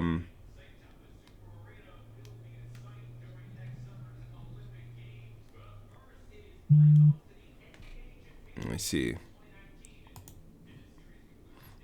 Let me refresh my stream here. And there we go. So I'm gonna answer some like last questions, and then we're gonna get out of here because this stream is like crashing, and I don't want to start and stop, and my PC keeps asking me to restart. And wow, we're in the green again, so we should be good for now. But we're gonna get out of here fairly soon, and then I'm due to update my PC anyway. Any questions before we go? This is why NAC 3. I'm telling you, I can't change the resolution midstream. It's not really possible. Unless you're telling them to change it. What's up, Big Cow Gaming? I'm about to get out of here though. Like I just want to just right now I'm still in the green, so we shouldn't have any more buffering issues. Just to give you guys a heads up, because it's telling me I'm in the green right now. Before I was in the red. But any questions before I get out of here for the day? I'll probably be back streaming probably around like maybe 12 o'clock. Maybe 12 o'clock. Probably stream for like 2 hours, and then come back probably later this evening.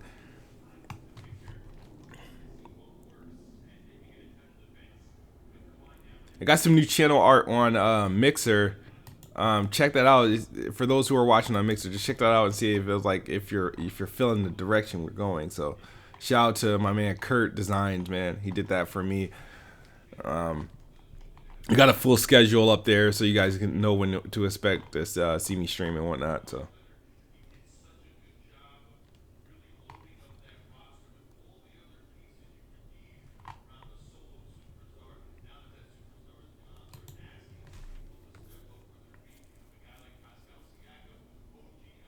it's fine for you. Awesome. Also, once again, I am like I said, I do plan to bring back the Planet Xbox podcast at some point in time. I'm not sure. I currently don't have a team, but I do want to bring it back. Even though I enjoy doing these, I don't want to stop doing this. If I have to replace Planet Xbox with this, I won't do it. Like this is just something impromptu, but no, I do want. I just need something that works. I need a core team that works, and people keep asking for it, but I can't do Planet Xbox by myself. You know, so I can't. It's not really possible. This is, but there's nobody to oppose me. There's nobody to interject. There's nobody to correct me. Sure, I can read the chat and whatnot. There's nobody to bounce ideas off with. So that's why I like this one. These shows, the best part there is just it allows me to just like kind of just speak and just relax and just talk, whatever. I don't have no script, nothing's needed. Playing Xbox, a podcast is different, you know. Stick to a schedule. You need a team. You need consistency, you know, because people tend to like the show. They like who's showing up to the show, like who's there. There's different characters, so you want to, get all that in order. Sam Ash says Microsoft needs a varied portfolio and genres in their games. It just can't be shooters. I completely agree. They need, honestly, like, if I ran Microsoft today, right, looking at all their studios, right, I got a studio that can take care of like my zombie games. I have Undead Labs. With Rare, I have a studio that has a long list of IPs that I can do. Like is like, okay, too soon for a Sea of Thieves sequel. Let me work on the next Cameo or so on. Halo is the 343 team is big enough, right? That while one is working on Halo like 6, Halo Infinite, there should be another studio like prepping a RPG game, like the Arbiter RPG. I think Arbiter could get an RPG game, right? Like a open world, like action RPG, third person RPG based around the story of Arbiter, right? They could be doing that just to fill that. Like the freaking Coalition, big enough to work on multiple games. They technically are working on multiple games. You have Gears 5 that just came out, Gears Pop just came out, and Gears Tactics was what they're working on now. You have Playground, who's now, they had the Forza Horizon series, but we know they're working on an RPG game.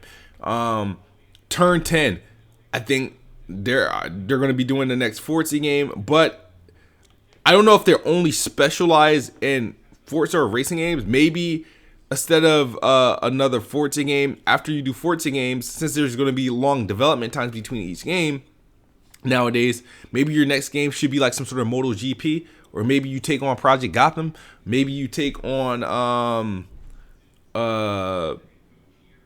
I don't know, another simulator that involves racing. Maybe it doesn't have to be cars, maybe it could be just motorcycles, maybe it could be dirt bikes, or whatever.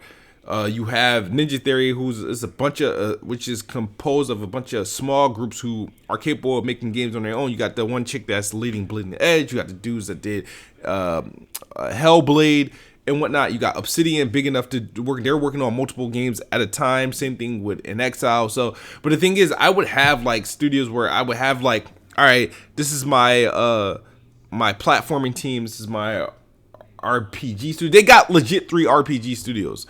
In Exile, Obsidian, and Playground technically has a second studio working on an RPG. So Playground technically counts as 2 studios. They have 2 individual studios just under the name Playground. So like they really, and they have to get it out. You know what I mean? It's most of these purchases took place. I keep forgetting they bought Double Fine as well, which should specialize in platforming. They got all these studios. So 2020 and 2021 is where these some of this shit needs to start to come into fruition. Shit needs to shine. I mean, that's just pretty much how I feel about it. But Sony needs, he says, Brandon Bryce says Sony needs multiplayer games. They can't just have single player titles. Now, Sony needs multiplayer games for the simple fact that they sell you PlayStation Plus. Like, I feel like there's no. I've been playing for PlayStation Plus this time and I haven't used it. I don't like, because I play multiplayer games on like Xbox. I play multiplayer games on Xbox. I guess I'm just doing it out of support. Yeah, it's like it's weird. Like all the multiplayer games, the multiplayer games like your Destinies and your 2Ks and that stuff. You'll use your PlayStation Plus, but when it comes to PlayStation titles, if PlayStation just ran off first party content and they still sold you PlayStation Plus, it'd be a waste of money. So I mean, at this point, it is pretty odd. But I don't mind. I guess when you're playing on PlayStation, the excuse is like, okay, PlayStation is satisfying a single player thing, right? All the multiplayer games, like when EA, Ubisoft, and Activision, they drop games, they're going to be multiplayer. So you're not missing anything. It's just that the games PlayStation make aren't multiplayer heavy. And if you think about the multiplayer games that have been PlayStation exclusive, they've been garbage. Like Paragon, garbage. No longer exists. Lawbreakers, the game I actually fucking bought. I bought the shit day one, in support of Cliffy B and multiplayer on PlayStation. Garbage. Flop. Gone. Like, they haven't had titles. I mean, they have their multiplayers for Uncharted 4 and The Last of Us that still have some life in it. But when they dedicate games to multiplayer, they just don't fit well. They're not I don't know. I mean, if it's not a racing game or MLB, it's not going to. It just hasn't flew. I mean, it's just not something they do well. And the guys that and of course the other multiplayer games that came exclusively to PlayStation, these weren't like PlayStation Ball Studios. These were like outsourced. These were like second party deals or third party deals that they acquired, but they just weren't good. They just didn't sit well. Honestly, I'm telling you this now. Paragon and Lawbreakers were just better off like freaking going with Xbox, doing like an Xbox PC type deal. They also had, was PlanetSide. I don't know how successful PlanetSide 2 is, but that's multiplayer only. I think that only exists on PlayStation and maybe PC. I'm not sure, but it's just something they don't do well. But when you have new IPs, these single player experiences, these graphically like these graphical like standouts, and they're all like crowning achievements and critically acclaimed, you can easily overshadow the weakness of multiplayer titles, your lack of multiplayer development there. So I don't think it's really that big of a deal, personally. But if you're playing for PlayStation Plus and then you only play PlayStation exclusive, you're kind of just doing yourself a disservice, really, because there's no need. You really don't need it.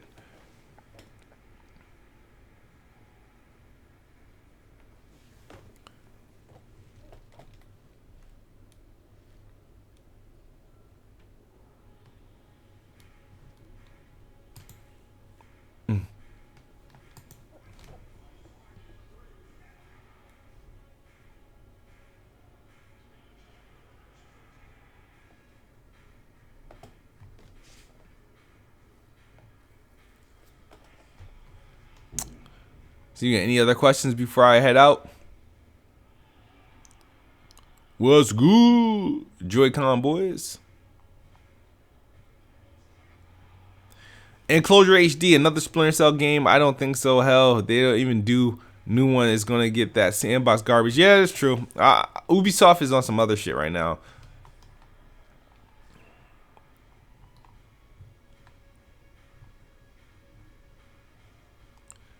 Closure says, I will buy a PS5 if they launch The Legend of Dragon 2 day one.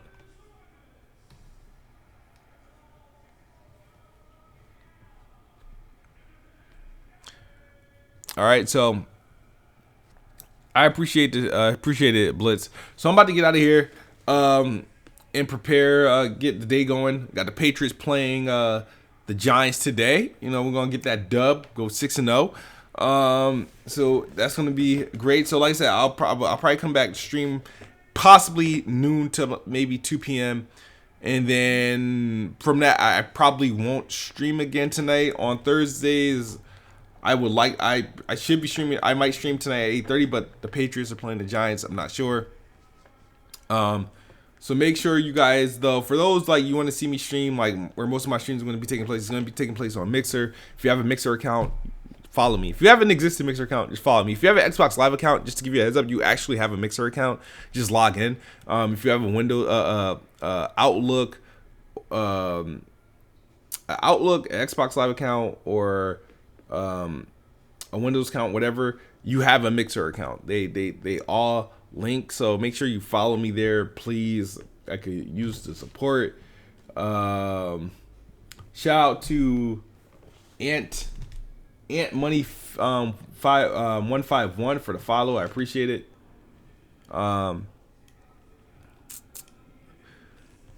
Global Loki says, I hope Microsoft gets new IPs for real, Kiss Smooth. They need it. I'm sick and tired of beating around the bush.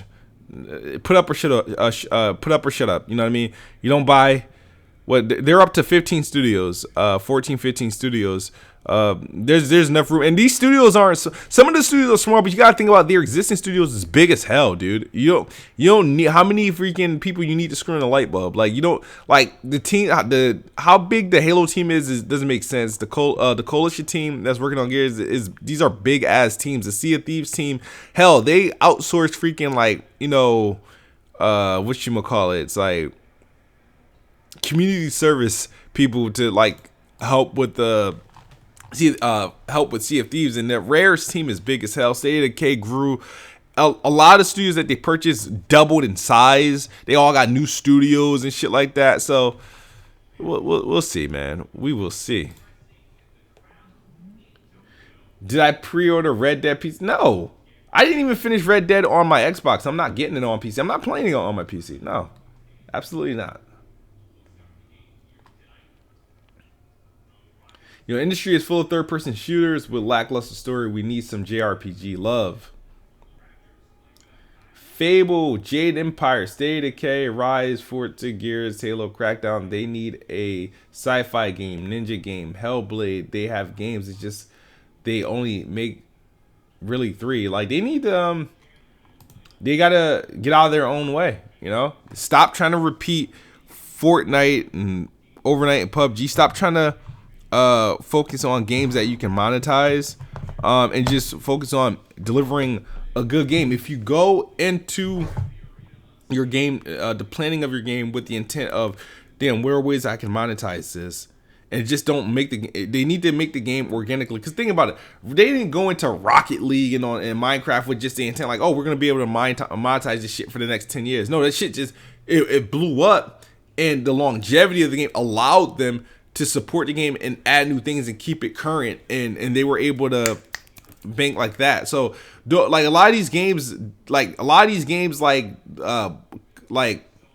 to Fame were accidents. They weren't like planned with that. And what Microsoft do a lot of time with their games is like they'll try to repeat success that's been done, and so they'll model a game after an existing game and try to launch it out the gate like that, instead of it just the game just being hot on its own merits, and they then take advantage of it. They rather make the game for what it is, right, and make it like, hey, we can monetize it, boom, and put it out like that, instead of the game just catching fire, being hot, and then looking at the long term like, all right, now we can monetize this, now we can add skins, we can add the characters, we can do this update, we can do that. That's how you should do it. That's how like the Rocket Leagues, the Minecrafts, the Roblox, the Fortnites were able to really take advantage of their hype and maintain money coming in, because they weren't made naturally to do that. Remember, they just did fucking the Battle Royale thing because they needed players. Because the regular Fortnite game, like nobody was touching that shit. They needed players. And I don't even know if the original Fortnite game exists anymore, but am I getting that Code Vein? I would love to get Code Vein, but I don't own the game. I don't have it. So I'm gonna wait for it to go on. Wait for it a sell on that game. I couldn't get a review code, so think they should bring out a baseball game. I think Microsoft, it'd be nice for them to bring out a baseball game. Be hard, or they at least it's not that somebody else needs to make a baseball game. 2K or EA needs to kind of man up and put out a baseball game so that Xbox can get a baseball game. Unless Microsoft can buy a studio that can do it. I remember Capcom Vancouver used to make a baseball game. Whatever, I don't know I know that studio's long gone, but I don't know, man.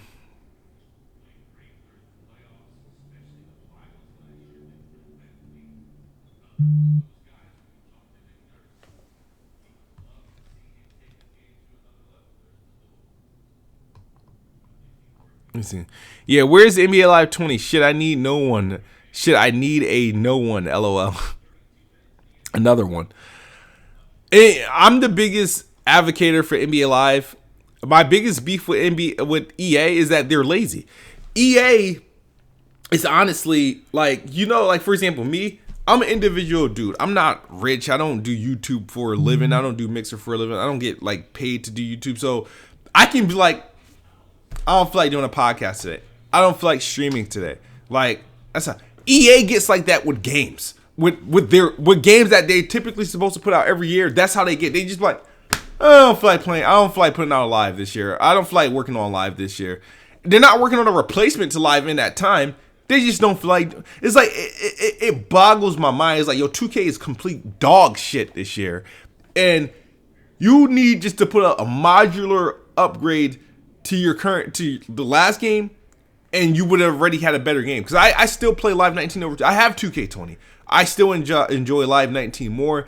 I hate how lazy EA is. I hate how not determined they are. I hate how they give up on their freaking games. They're horrible as publishers. They're just not good. They need to be bought out.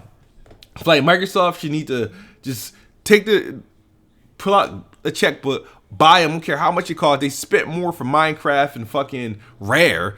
I'm sure they can afford EA, and I feel like it will solve all Microsoft problems, and it will solve EA's lazy fucking problem. I hate what EA does. It's like they'll just. I've never seen a publisher just be like, all right, they got their games that they'll back, whatever, and then they'll be like, I don't feel like doing this. I don't feel like doing this. And they'll just fucking give up. I dare them to skip a year on Madden. I dare them to skip a year on FIFA. They'll skip a year on NHL. And they don't need to make a baseball game, but I would never trust EA to put out a baseball game, because if it's not successful, is MLB The Show or anything like that, they'll take a year off and they'll try again the next year, and they might take 2 years off. That's not consistent. You can't be responsible for sim games and then take years off.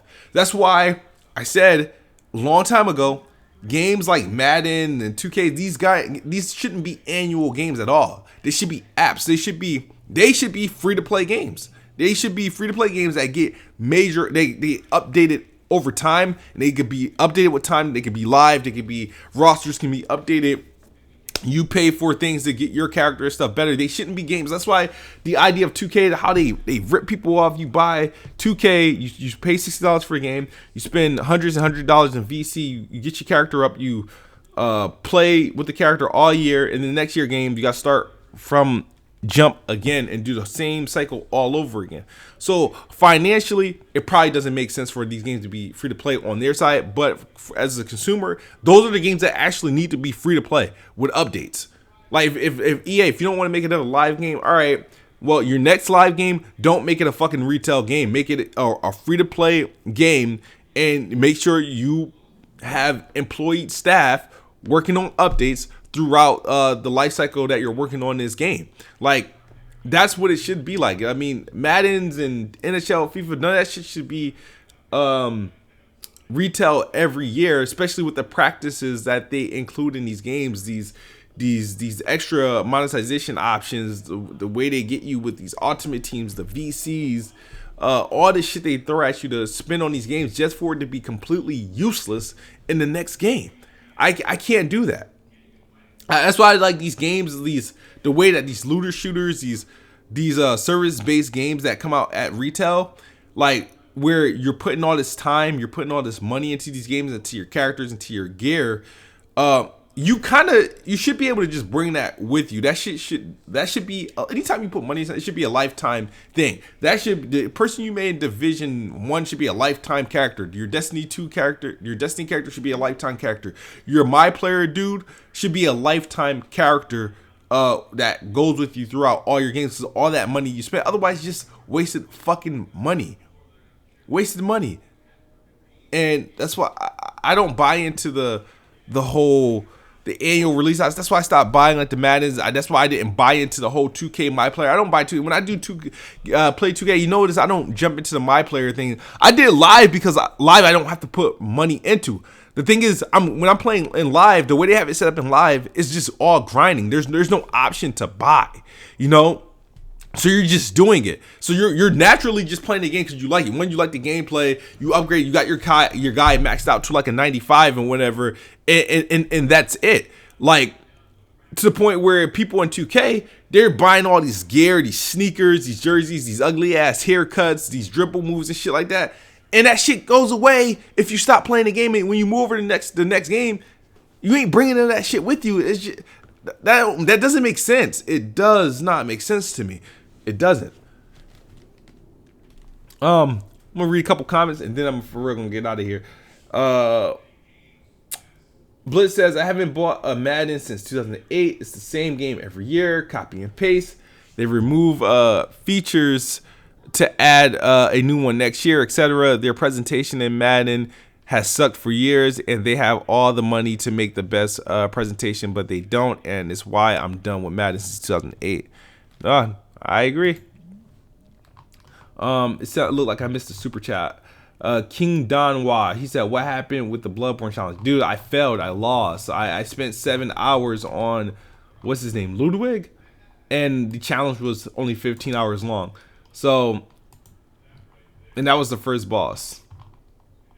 I still plan to play it because one, PlayStation owes me like $10 for putting the game on sale the day after I bought the DLC.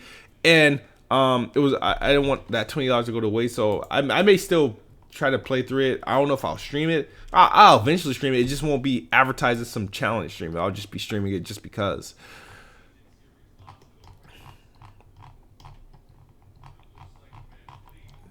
Make sure I didn't miss any other super chats. My bad.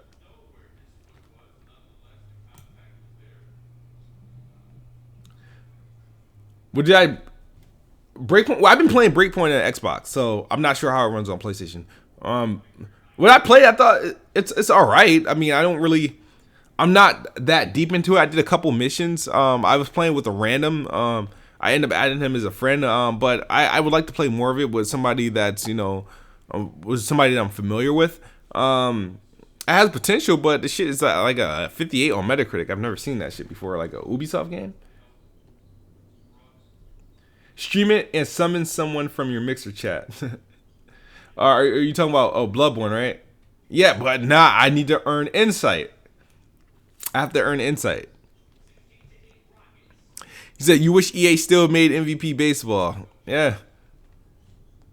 Microsoft need to do something about that. Like Microsoft, there's a lot of mistakes on Microsoft's side. This generation, the lack of baseball games, not getting Street Fighter, a lot of second party deals, a lot of second party games that didn't come to their platform. They can't really let that happen. They need to do a better job at just kind of like really like having like a foothold. Those stupid ass content deals that publishers been doing with PlayStation, like how Call of Duty is gonna have like a portion of a mode like not even available on the Xbox until 2020. Like how Destiny had like items that you couldn't get on Xbox for like a whole year. At that point, the game's you're not even fucking with the game anymore. So.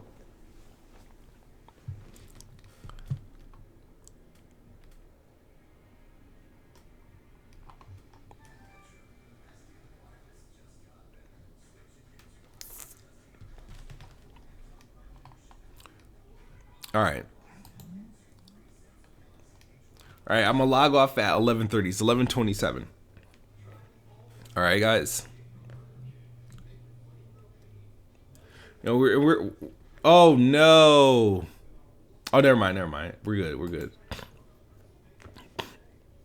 We're at 778 followers on Mixer. I really need that 2,000 number.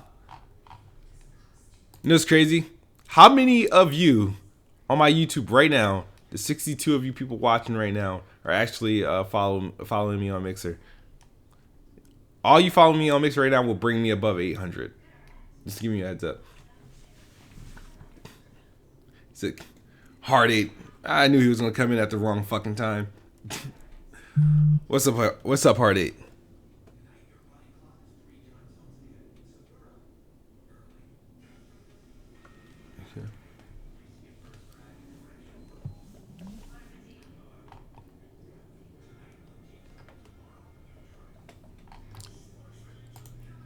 Here we go.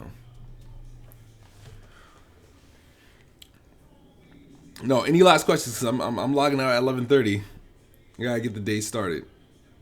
I gotta clean this house. I gotta show my wife that I didn't just sit in front of a computer all day on my day off. So yeah, Blitz, I agree. The community on Mixer isn't as toxic as most other platforms.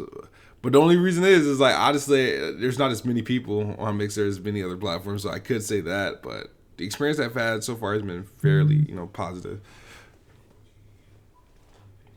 You guys see that Cuphead ripoff? There's a game, they call it Enchanted Portals or some shit like that. It's literally Cuphead without the Cuphead characters. It's like more than inspired. EA needs to bring back Street. They need to bring back EA big before they can bring back any of the Street games, because the current dev teams they have under EA isn't good enough to do like EA. The new Need for Speed does look good. I might give that a try. Good thing I still have EA access, but I will cancel EA access after Star Wars because I have no need for EA access anymore. He says I don't do Mixer fam and closer, man.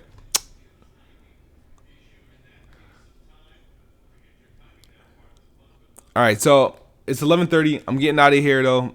Thank you guys for tuning in, for watching. For those who joined on my YouTube, for those who joined on my Mixer, I definitely appreciate it.